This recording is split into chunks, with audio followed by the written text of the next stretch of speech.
ভোলার ভেদুরিয়ায় নতুন বউয়ের জন্য আনা কাপড় পছন্দ না হওয়ায় দুই পক্ষের মধ্যে বাকবিতণ্ডা হয়।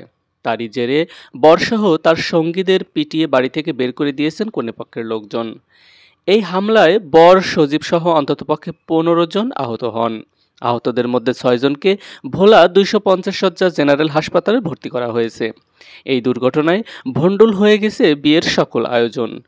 ১৩ জুন ২০২৫ শুক্রবার দুপুরে মধ্যাহ্নভোজের সময় সদর উপজেলার ভেদুরিয়া ইউনিয়নের শেরেবাংলা এলাকায় এ ঘটনা ঘটে।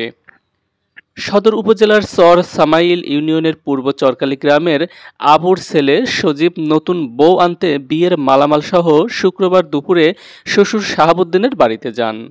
বরপক্ষের আনা কাপড় ও অন্যান্য প্রসাধনী কনেপক্ষের পছন্দ না হওয়ায় এ নিয়ে বর সজীবের বড় ভাইয়ের সঙ্গে বাকবিতণ্ডা হয় কনেপক্ষের। এক পর্যায়ে দুই পক্ষের লোকজন তর্কে জড়িয়ে পড়েন। এ সময় কনেপক্ষের লোকজন ক্ষিপ্ত হয়ে বর সহ তার সঙ্গীদের মারধর করে বের করে দেন।